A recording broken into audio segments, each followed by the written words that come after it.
All right. Hi, everyone. Welcome.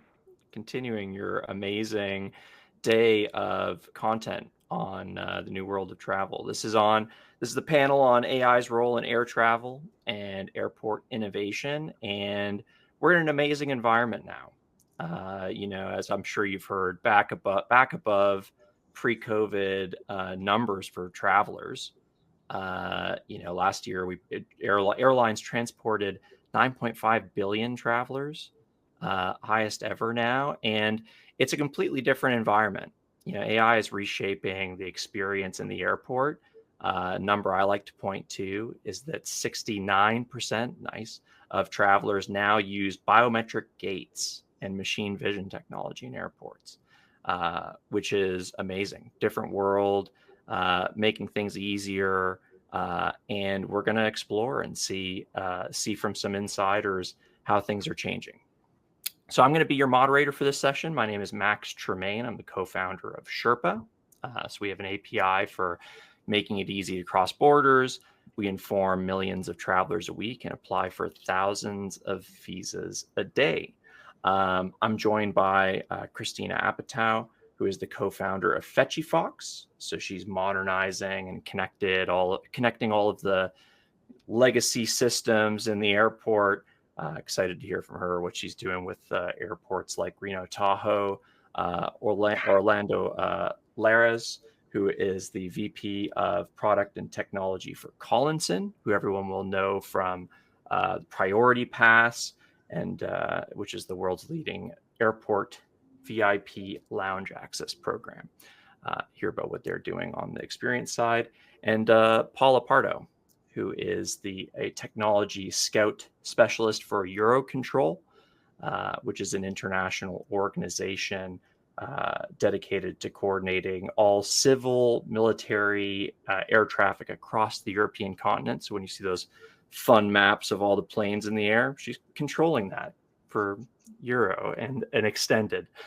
So beyond Europe, so from Iceland to Turkey and Finland to Morocco, amazing scope and span. So let's get into it, and let's start with some of the practical stuff. I think everyone's excited to hear about how AI is reshaping the air travel experience. Let's go around the room and hear from everybody about an experience that you've seen where AI is being successfully implemented. We'll start with you, Paula. So, hi, thank you for the nice introduction. So, thinking about instances where we have used AI to transform aviation, we started very much operationally. We developed a few models like the FATE, so the forecast of air traffic flow management, to predict how much delay a plane was going to have, and the probability that that delay would knock on other flights. And that was mainly to help airline and airport operations, but actually ended up being very relevant for the traveler itself, because that led to the development of a model that allow us to identify potential curfew infringements. So curfew is that not all of the airports are 24/7. So if a knock-on delay or a delay that keeps compounding grows too much, the airlines might decide to make a few changements to make sure that at the end of the day, the last flight doesn't have to stop at an airport that you're not supposed to go just because it was too late and they were not allowed to land. So yeah, these kind of models are the things that we develop here in-house to support the aviation industry. Fantastic. And Christina, how about you? Absolutely. So, just as a reminder for everyone, as Max mentioned, we are modernizing and connecting the disconnected legacy systems for airport management and personalized trip planning. So we actually are using AI in a variety of different ways. For airport management and situational awareness, our platform delivers forecasts, planning recommendations, and insights. On the passenger side, we're considering all the context of travel, right? So we're connecting the dots between the weather, security wait times, flight information, local events, traffic, And of course, the passenger's personal preferences in the context of their travel, who they're traveling with, are they traveling with children, are they a business traveler, all these different things, so that we can create a truly personalized and predictable experience that gives people visibility into what that's going to be like. And then, of course, on the flip side, we can use that information to help airports improve resilience, manage risks, and maximize non-aeronautical revenue, all of which comes together to improve that passenger experience. So we use AI in a lot of different ways, and it's a really great time to be in travel. And Orlando. Yeah, thank you, Max. So, and as you mentioned, during the COVID, we have definitely a slump into the demand. Demand is coming back and passing the pre-COVID numbers. That demand for travel is also impacting the lounges, and we see that demand and that capacity being there.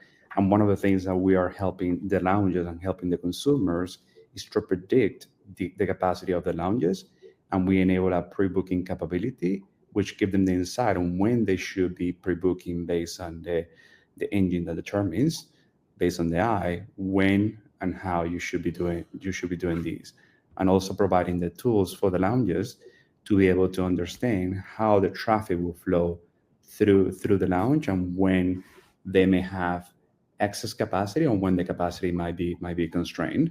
So it is being able to manage the operations and helping the consumer in a better way.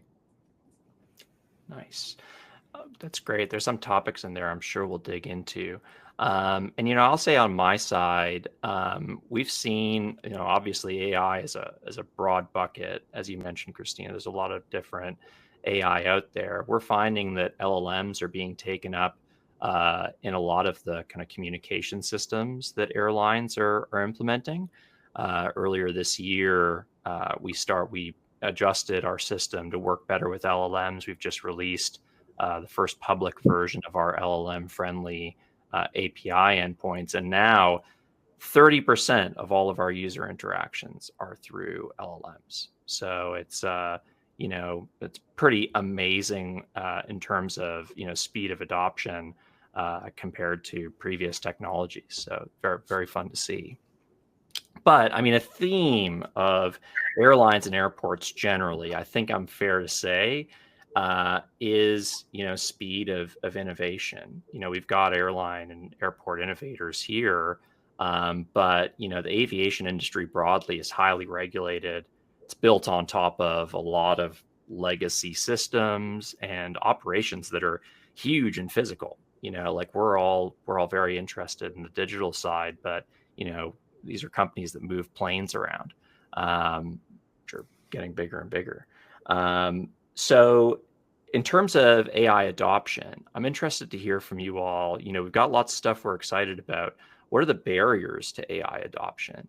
And if I can extend the question, what's a barrier? And if you could wave a magic wand and change something in the space, how would you change things to make AI adopted more quickly? Paula, I'm sure you deal with this every day.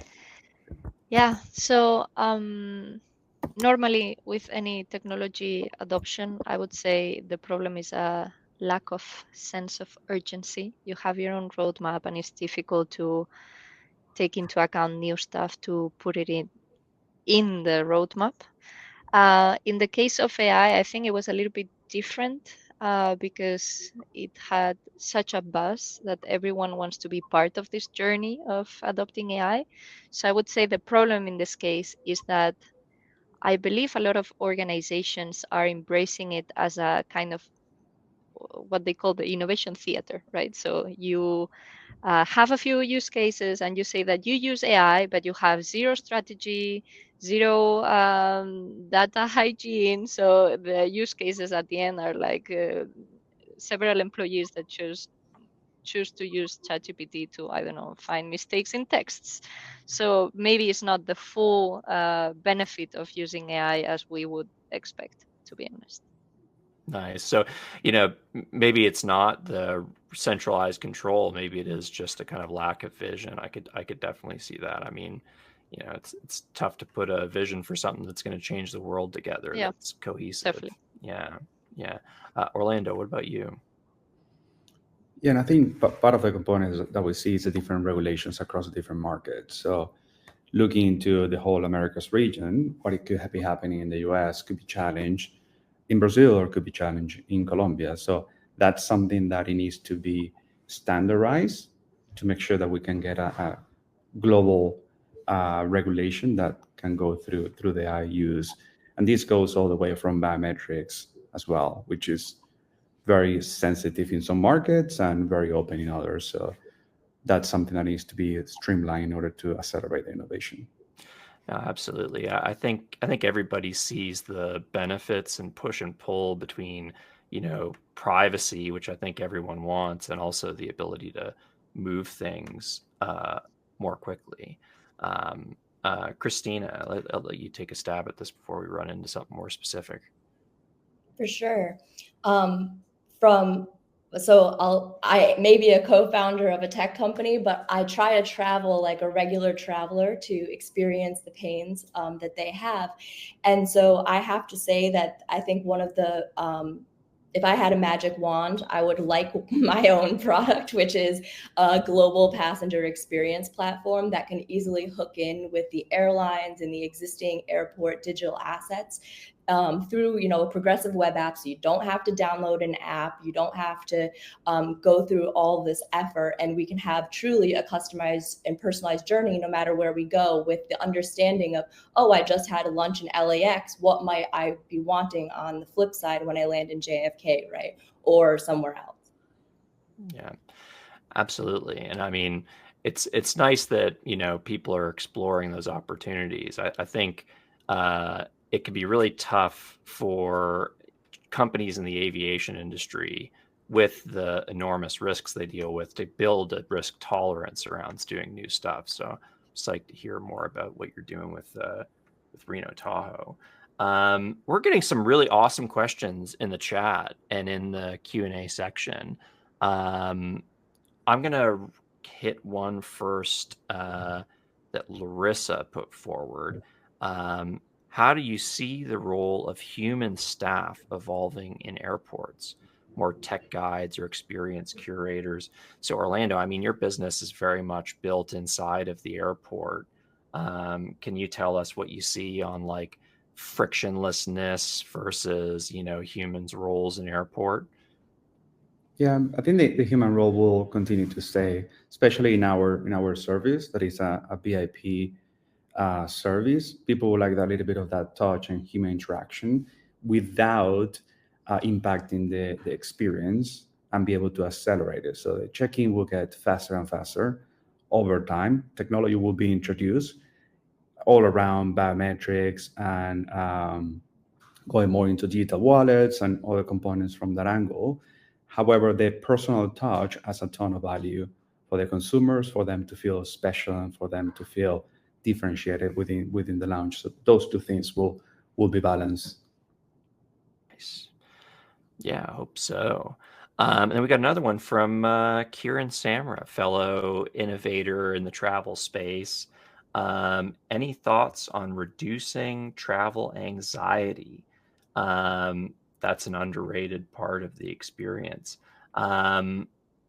So let's go to, I'll take a stab at this one too, but Paula, do you have any thoughts on anxiety specifically? Like, what are you seeing in the aviation space for reducing traveler anxiety? Actually, is a tricky question.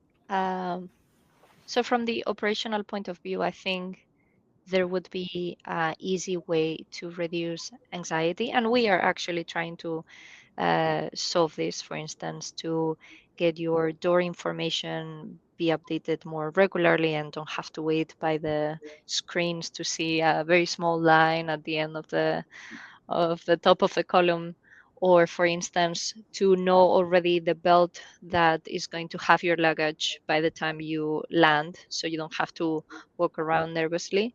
But there are other things, for instance smart queuing, that were proposed by some airports and some airlines that were a bit difficult to implement because then people adapt their travel timings to the information they have, which skews the data that you have. So it's difficult to adapt the algorithms and the recommendations because it's constantly changing. So I think that the actual way to reduce travel anxiety should be achieved in other ways, like, for instance, emotional support for people that is afraid of flying, or providing more travel information throughout the process, but not necessarily the operational part of the process, more of the emotional part, let's say. Yeah, absolutely. And I mean, it's very hard to truly solve travelers' problems without being able to see the world through their eyes. I don't know. I'm sure everyone here finds it difficult when you're really involved in the travel ecosystem. You kind of develop this great understanding of what's going on. But to imagine a first-time traveler, like first time ever being in an airport, and trying to see from their perspective and solve problems, I think you're totally right. It's difficult to empathize, but it's something you really have to start with at its fundamentals. I see a question that I have to pull in because it's so close to my heart, and I will loop it into something else. But what role or impacts can AI have on visa services in airports? So I think to broaden this out a little bit, I think the ability to share data across the traveler experience is something that's been challenging for a lot of different reasons. There's the privacy aspects that we've talked about, but I think, one thing that Sherpa is working on is this kind of persistent identity that follows you through the experience, where travelers are able to grant consent to share data across the experience to make things easier. Christina, I mean, this is a large part of the promise of your product is data sharing. What are the challenges on the data sharing side, and how are you solving that? Yeah, so I mean, the challenges has been mostly that it's, of course, everybody's disconnected. Some things maybe haven't had APIs historically, but now with our technology platform that we've been architecting, we've tried to resolve a lot of those. But one of the things is I am very pro-consumer and very sensitive to data, especially when we talk about personal data and an API. And that's something where I maybe have thoughts that are different than a lot of other approaches. For example, the idea of data destruction. Like, once if this coffee is my data that I just showed up to this airport, right? And I have the airport or my technology can understand this, this information. I can come share and say, here's my data, personalize my experience. And then once I've left, that personally identifiable data can go away, right? So we can reduce the risks that are there and try to accommodate, the security of everybody and international regulations. I would say that we're in a new realm with the AI platforms where we truly can now connect all these data sources and really contextualize things. So again, as I said before, it's a really exciting time. Absolutely. And I mean, to close off with a speed round on this topic. So Jason, great question. Top in-airport use cases for AI or biggest pain points. So, Paula, you mentioned things that solve people's problems are ultimately going to be the biggest impacts of technology. I think that's self-explanatory.